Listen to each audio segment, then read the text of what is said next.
전무까지 했으니까 본질이 다른 게 있을까? 여기서 사장을 한다고 해서 지금까지 해온 것과 전혀 다른 일을 할까? 그런 생각이 있고, 한 가지 일을 20년 했으면 비교적 많이 했다라는 자각이 좀 있었던 것 같아요. 그래서 그리고 이제 학창 시절부터 방송 기자가 되려는 게 어렸을 때 꿈이었고, 그건 저랑 비슷하게. 네, 그래서 MBC라는 뭐 KBS와 더불어서 뭐 SBS 3대 이제 공중파인데 거기에 매일 출연할 수 있다는 게 저에게 굉장히 큰 매력이었습니다. KBS만은 못하지만 뭐 MBC도 나름. 그래도 MBC 진행자 출신이라서 그래서 그때 이제 이진우 씨랑 인연 만나게 됐고요. 그리고 나이 차이가 얼마나 돼요? 5살 차이입니다. 제가 5살 이진우 씨가 차이입니다. 아래죠. 예. 그럼 정영진 씨랑 정영진 프로는 정프로는 당시에 케이블 TV의 진행자였어요. 살짝 팟캐스트를 조금 시작할 무렵이었는데 그때였구나. 이데일리 TV에 굉장히 의미 있는 그 경제 채널 치고는 굉장히 의미 있는 프로그램을 정프로가 이제 진행을 하게 됐고, 제가 경제 패널, 그리고 KBS에서 진행하는 최영일 씨가 시사 패널로 셋이서 방송을 했습니다. 고정으로. 센 분들이 거기 있었네요. 그래서 남들은 제가 이제 방송가에 굉장히 마당발이려니 뭐 이런 사람 저런 사람 많이 사귀고, 그래서 그 중에서 합이 제일 맞는 후배들이나 동료를 구했을 것이다. 이 3프로 TV에 어울리는. 그게 아니고요. 네. 라디오에서는 유일하게 아는 후배가 이 프로였고, TV 쪽에서는 유일하게 아는 동생이 정영진이었어요. 저 대안이 없었습니다, 사실. 그래서 그냥 정영진, 이진우를 가까이 지내니까 이런 거 한번 해볼래? 해서 3프로가 된 거죠. 그럼 3프로 TV 이름을 지은 것도 우리 대표님? 아니요, 정프로가 지었습니다. 그것도 또 그건 정프로. 첫 방송을 하는 날, 방송을 하기 직전에 야 뭘로 해야 돼? 그래서 그 장명에 관한 한 거의 모든 장명은 정프로 담당인데 아주 천재적인 장명가입니다. 맞아요. 그래서 처음에는 뭐 야 3프로 뭐 이렇게 없어 보이는 근데 뒤에 계속 걸리더라고요. 그래서 방송 직전에 그냥 3프로로 해요. 한 게 오늘날의 3프로 TV가 됐죠. 그렇구나. 그게 세워진 게 언제죠? 3프로 TV? 저희가 방송을 처음 한 거는 2018년 1월 17일. 그러니까 5년이 조금 넘었죠. 그때는 팟캐스트로 경제의 신과 함께라는. 그리고 3프로 TV는 2019년 1월 20일. 그것도 4년이 좀 넘었네요. 그게 이제 5년 차 들어가는 거죠. 그렇습니다. 만 4년. 유튜브 기준으로는 5년 차, 그리고 방송 기준으로는 어차피 같은 맥락이니까 6년 차 이렇게 됩니다. 이거 하자고도 하신 분 아니에요? 제가 하자고 했습니다. 그 처음에 대표님이 그 두 분께 제안을 했을 때 두 분이 뭐라고 그러던가요?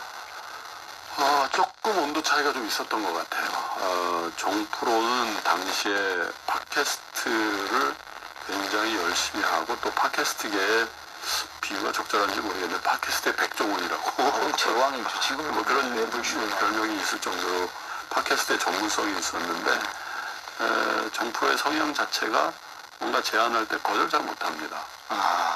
그런 면이 있어요. 그런 면이 있는데, 이 프로도 그런 성향이 있는데 조금 시큰둥했던 것 같고요. 경제에서?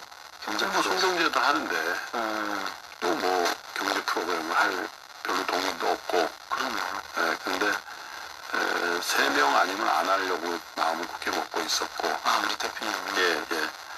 그래서 제가 제안한 거는 2017년 12월 초순이었던 것 같아요. 근데 별로 반응이 이렇게 적극적이지 않아서 사실 접기로 마음을 굳히고 있었는데. 그럴 뻔했어요. 네네. 근데 왜 그런 일이 있었는지 모르겠는데, 그해 2017년 12월 말일 날, 그것도 굉장히 늦은 심야에 정프로가 저한테 전화가 왔어요. 그래서 왜 그러냐 그랬더니 그거 제안한 거 안 하시냐고 그렇게 얘기를 하더라고요. 그래서 그런 제안이 왔을 때 또 덥석 받는 것도 좀 그래서 참이 그 2%가 좀 미온적인 것 같은데 네가 얘기를 해서 만들어봐라. 의지가 있으면 한번 해보자 라고 해서 또 정프로 프로가 이 프로를 설득을 하고 같이 하게 된 것 같습니다. 그럼 대표님은 그때 좀 이렇게까지 될 줄 본인도 아셨습니까?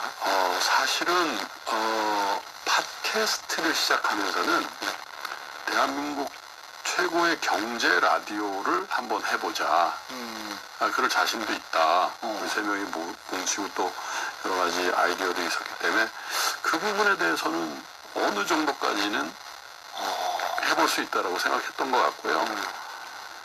저희가 영상을 할 생각은 전혀 갖고 있지 않아요. 유튜브를. 예. 그럼 어떻게 하다? 실제로 잘 안 믿으시는데 2019년 1월 20일 날 유튜브 3프로 TV를 첫 방송을 하기 전까지 제가 유튜브를 한 번도 본 적이 없습니다. 안 한 게 아니고 본 적도 없어요? 본 적도 없습니다. 유튜브가 뭔지는 알고 있었는데 그 정도로 그 라디오, 저도 라디오 진행을 해봐서 라디오라는 매체를 굉장히 사랑하고 그래서 경제 라디오를 저 디지털 이런 거 좀 잘 못 만지시나 봐요. 전혀 모릅니다. 의외네요. 네, 굉장히 아날로그 아직. 그런 분이 그 디지털 콘텐츠를 지금 만드는 거죠. 그래서 유튜브를 할 생각은 전혀 없었고 실제로 이제 법인 등기를 하고 자본금을 모으고 또 사람을 고용하고 하니까 뭔가 비즈니스 모델이 있어야 되는데 라디오로 승부를 걸려고 했고요. 사실은 후일담이긴 한데 그때는 팟캐스트의 유력한 플랫폼이 지금도 있잖아요. 거기에 그냥 소속이 돼서 거기서 일을 하려고 했었습니다. 실제로. 그리고 제가 당시에 그런 제안도 했고요.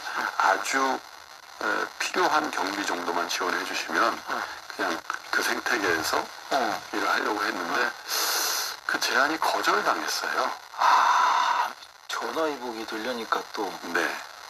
결과적으로는 그렇게 됐는데 그래서 고민하던 차에 당시에 우리 유일하게 있었던 PD를 하던 친구가 그냥 제가 찍어보겠다고. 그래서 뭘 해주면 되냐 그랬더니 고프로라고 아주 저렴한 카메라 그거 한 대만 사달라고. 그래서 시작하게 된 겁니다. 네. 그럼 그분은 지금?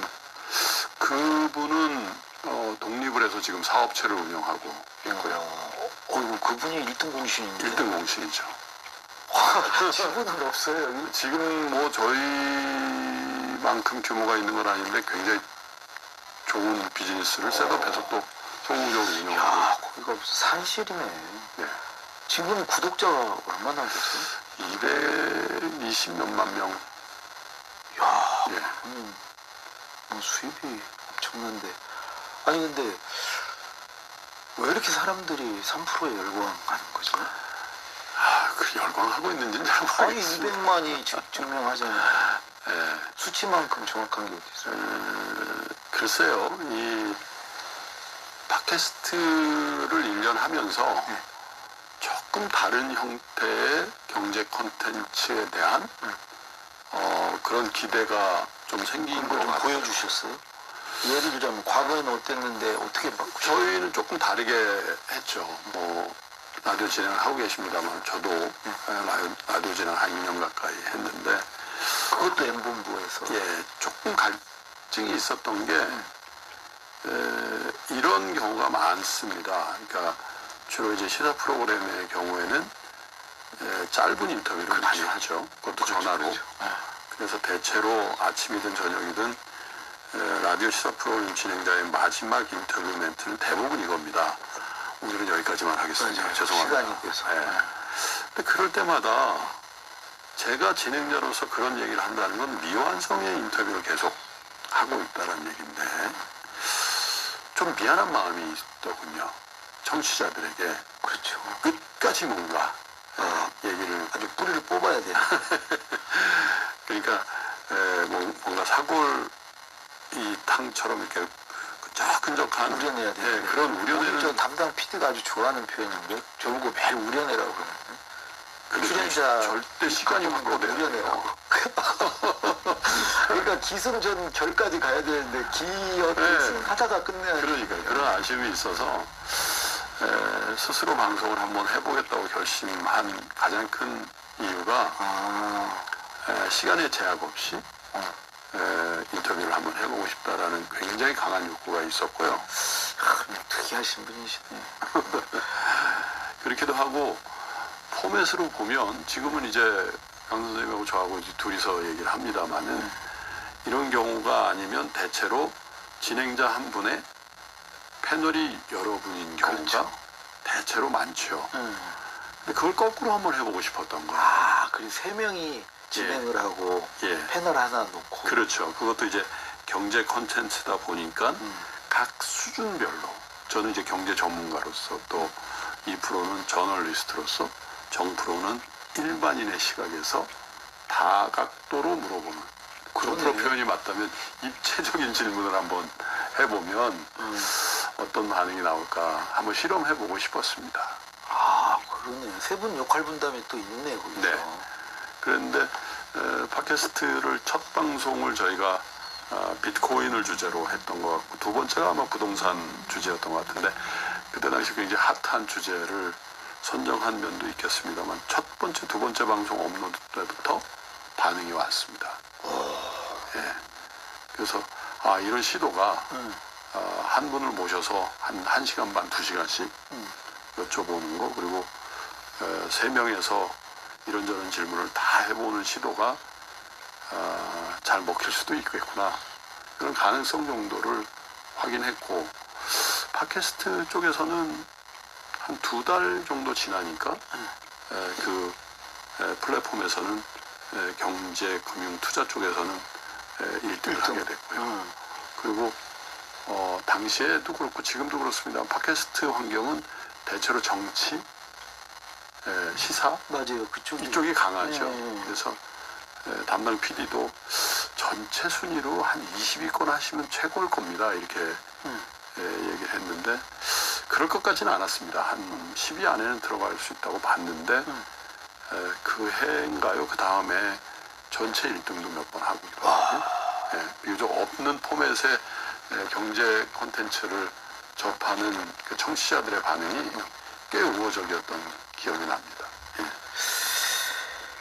자, 그런데 아까 그 얘기 하셨잖아요. 원래 꿈이 기자셨다고. 네. 근데 기자 시험 봐서 안 된 겁니까? 이제 저는 봤다가 떨어져서 안 됐는데. 저는 이제 시리어스하게는 안 봤고요. 군대 가기 전에 미자격자 입장에서 자격이 없는 사람의 입장에 그때 군필을 필수적으로 따지는데 맞아요. 그냥 선배들한테 따라가서 여기도 시험을 친 것 같아요. KBS에. 여기? 네. 여기 들어오기 어렵죠. 어렵죠.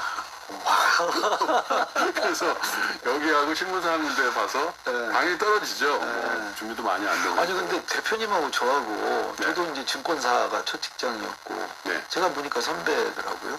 제가 90년 입사고 저 92년 입사입니다. 배우증권 2년 후배시고 하나 쪽에서 증권사 시작하셨고 또 기자를 하려고 했다가 못한 건지 안 한 건지 하여튼 그것도 비슷하시고 반반 섞인 것 같습니다. 그리고 이렇게 라디오 또 진행을 하는 것도 비슷하시고 제가 이제 3프로 같은 회사만 차리면 네. 완전히 똑같아질 것 같은데 일단 저희 회사 한번 오시겠습니까? 그 원래 중고등학교 때는 되게 내성적이셨다면서요. 존재감이 없는 존재감이 없다는 공부를 못했다는 소리인가요? 공부도 탁월하지 않았었던 것 같아요. 뭐 그렇다고 저 하위권은 아니었는데 네. 그저 뭐 한 4, 5등, 5, 6등? 되게 리더십은 있으셨을 것 같아요. 아니요. 정말 존재감이 없었고요. 그 어디 앞에 나가서 얘기하면 떨고 그래요? 네. 또 의외네. 내성적이고 말수도 별로 없었고 어떻게 하다가 근데 이렇게 되신 거예요? 몇 가지 그 전기가 있었던 것 같은데요. 제가 뭐 말을 잘하는 달변가는 아닙니다만 비교적 라디오로 들으시는 분이 귀에 좀 걸린다. 그렇죠. 예, 그런 평들을 좀 받은 적은 있었던 것 같아요. PD 분들에게도. 되게 자랑을 하시는데 자랑같이 안 아니, 들리네. 근데 이제 말을 막 이렇게 유창하게 하는 건 아닌데. 처음에 이게 딱 아주 그 믿음이 가는 목소리세요. 그거에 기여한 분이 계신데 고등학교 2학년 때 정치경제라는 과목이 있었어요. 네. 구득환 선생님이라고 계셨는데 굉장히 무서운 선생님이셨습니다. 그런데 그 선생님은 수업을 어떻게 하냐면 번호 1번부터 쭉 책을 읽히세요.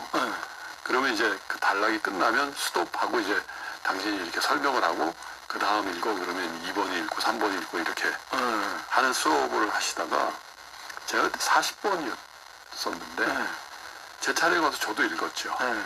근데 그 다음에 이제 설명을 하시고 41번이 읽을 차례가 됐는데 40번 계속 읽어 이렇게 된 거예요. 근데 아마 당시도 이제 제 음성이 지금 음성이었을 테니까 변성기가 지난 시점에서 아마 당신이 생각할 때 가장 아이들 이제 그분들에게 듣기 좋은 음성이었다고 판단하신 것 같아요. 그래서 한 학기를 정치경제 시간을 계속 제가 독점해서 읽은 적이 있습니다. 그것도 읽다 보면 잘 읽게 되는 그러니까요. 그리고 이제 워낙 무서운 선생님이라서 당연히 읽힐 거니까 연습을 했겠죠.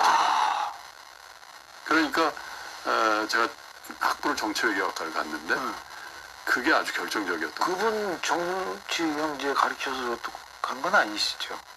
아니 그래서 그 과목에 계속 읽다 보니까 또 성적이 좋아지고 성적도 좋아지고 또 제가 이제 그 수업 시간에 기여를 하잖아요. 그러니까 선생님이 불러서 책도 한 권씩 주고 이런 일을 하셨거든요. 그러니까 그 과목을 좋아하게 되고 그래서 지금도 보면 학부 때 정치외교학을 하고 저도 정치외교학 그러니까 공통점이 참 많아요. 네, 뭐 당연히 이제 뭐 석박사님 경영을 했습니다만은 또 경제를 다루는데도 그때 어떤 그 기본적인 소양이 생기지 않았을까. 노래도 잘하시죠? 노래는 잘 못합니다. 특히 맨정신의 노래는 잘 되는 것 같은데. 음성하고 노래는 다른 것 같아요. 왜냐면 당시에도 뭐 없는 집 출신이라 피아노나 이런 것도 안 배웠고. 근데 이 성격이 바뀐 건 어떻게 바뀌셨어요? 그 내성적인 분이. 학교를 이제 그 정외과를 가니까 뭐 토론을 많이 하더군요. 경험 있으실 거예요. 그래서 학회 같은 것도 많이 하고 또 책을 읽고 공부를 열심히 하셨나 봐. 공부를 안 해도 책을 읽잖아요. 그렇기도 하고 집안 형편 때문에 대학교 3학년 때 ROTC를 했어요. 예, 그래서 현역으로 가는 것보다는 장교로 가셨구나. 예, 그래서 그 코스를 하면서 앞에 나가서 뭐 어차피 장교 하려면 지휘도 하고 뭐 이런 것들을 함께 하면서 성격이 조금씩 조금 변했던 것 같습니다. 그래도 여전히 뭐 모든 분들이 이중적인 성격을 갖습니다만은 되게 아웃고잉하고 뭐 이렇게 보이지만 또 한편으로는 굉장히 내성적인 측면도 있고 그렇습니다. 좀 그런 면도 조금은 있으신 것 같아요. 네, 있습니다. 근데 결과적으로 지금 뭐 방송 기자 이상으로 방송 뭐 매일 하시고 어찌 보면 다 꿈을 이제 이루신 것 같은데 오늘 시간이 다 돼서 오늘은 여기까지 말씀 듣고 내일 모셔야 될 것 같은데 사실 지금 이제 시작에 정말 불과하잖아요. 아직 지금 군대 제대도 못했잖아요. 이렇게 귀중한 시간에 개인적인 얘기 이렇게 사담을 해도 되는지 이 프로그램이 개인적인 얘기하는 시간이에요. 뭐 주식 얘기하고 뭐 이런 프로그램이 아니고 늘 이제 그런 것만 하시다가 이런 거 하니까 좀 낯서신 것 같은데 아니요, 괜찮습니다. 여기는 이제 그래서 지금 이 사람 제목이 그래서 내일 이제 본격적으로 우리 김 대표님의 파란만장한 인생을 한번 펼쳐보도록 하겠습니다. 오늘 말씀 고맙습니다. 내일 뵙겠습니다. 3프로TV 김동환 대표였습니다.